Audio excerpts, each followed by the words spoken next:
Bukan impian abadi. Aku Bu Ija, guru honorer yang tengah mewujudkan mimpi. Perjalananku sebagai guru honorer memang sangat melelahkan.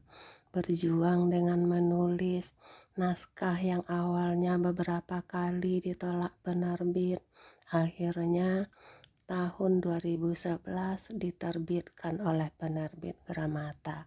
Seiring berjalannya waktu, Agustus 2020 berujung dengan YMLP, Yayasan Madani Lentera Putih.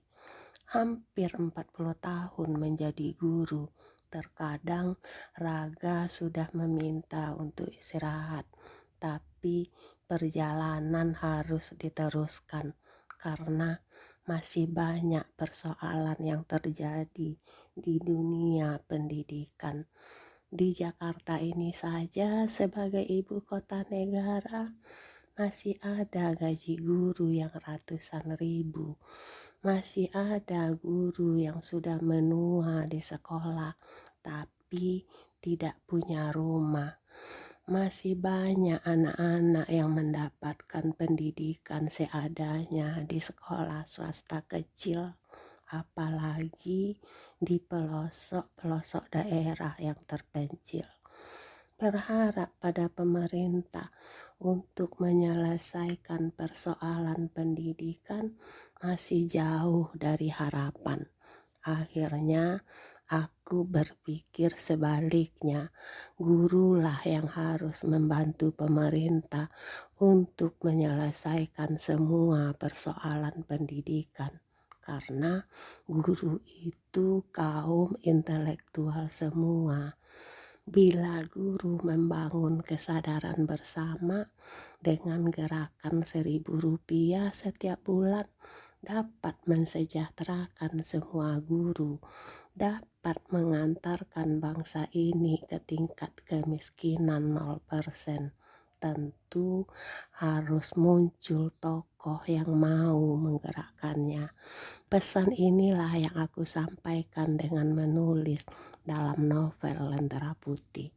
Semenjak guru muda, aku membayangkan berdirinya rumah guru di setiap kelurahan, di setiap desa, sebagai wadah untuk mengemas gerakan Rp1.000.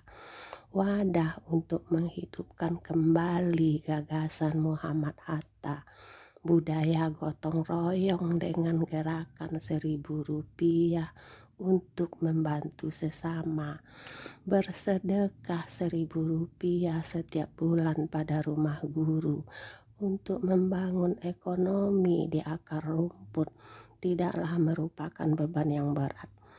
Pinjaman tanpa bunga, tanpa agunan untuk orang kecil yang YMLP rintis adalah tahap awal menuju gagasan Muhammad Hatta, yaitu koperasi. Koperasi gagal membangun ekonomi negara karena jarang sekali orang kaya yang mau bersama-sama membangun ekonomi negara dengan koperasi. Namun membangun ekonomi di akar rumput dengan gerakan Rp1.000 ala koperasi, aku yakin orang kaya akan ikut berkontribusi. Sudah jauh aku berjalan dalam upaya mewujudkan impian. Tidak mudah bagiku yang bukan seorang penulis merajut mimpi menjadi karya agar impian Lentera Putih terbaca oleh orang hebat. Tentu orang hebat yang memiliki kekuatan yang bisa mewujudkan impian Lentera Putih. Bagiku hanya sebatas impian. Ternyata novel Lentera Putih belum mendapatkan sambutan luas dari pembaca, tapi tidak membuatku kecewa. Cerita Lentera Putih terus berlanjut mengikuti perjalanan hidup si tokoh utama, sehingga naskah novel Lentera Putih telah menjadi Panca Lentera. agar impian Lentera Putih tidak menjadi impian abadi atau tidak sebatas tulisan. Novel Lentera Putih diabadikan menjadi YMLP, Yayasan Madani Lentera Putih. Sudah 2 tahun umur YMLP. Program YMLP masih jalan di tempat. Pinjaman tanpa bunga, tanpa agunan untuk orang kecil masih jalan di tempat.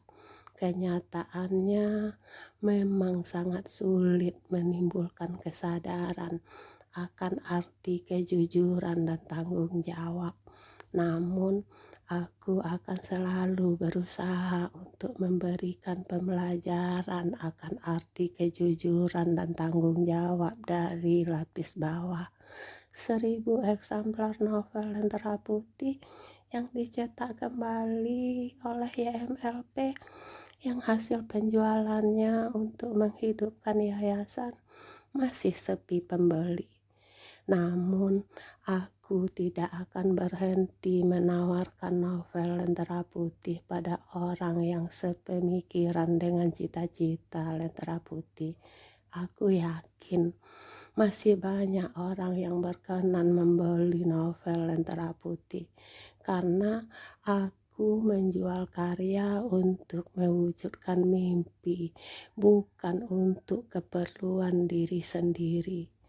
Dengan kaki yang sudah ringkih, gerakannya sudah melemah, tarikan nafas juga sudah terasa berat. Akhir tahun 2021, aku mengantarkan sepucuk surat dengan melampirkan novel Lentera Putih ke Gedung Wakil Rakyat. Surat yang aku tujukan pada Komisi 10, berharap anggota Wakil Rakyat membeli novel Lentera Putih. Harga 70.000 per eksemplar tidaklah merupakan harga yang terlalu mahal bagi Wakil Rakyat. Aku juga mengantarkan sepucuk surat dan melampirkan novel Lentera Putih ke alamat 2 YouTuber terkenal di negeri ini yang aku lihat memiliki kepedulian yang tinggi. Aku berharap YouTuber tersebut membeli beberapa eksemplar novel Lentera Putih. Walaupun hasilnya nihil, tugasku adalah berusaha. Andai aku tidak melihat hasil perjuangan cita-cita Lentera Putih, tidak apa-apa. Aku cukup bahagia menikmati proses yang aku jalani, dan aku tidak akan protes pada proses. Salam Lentera, Bu Ija.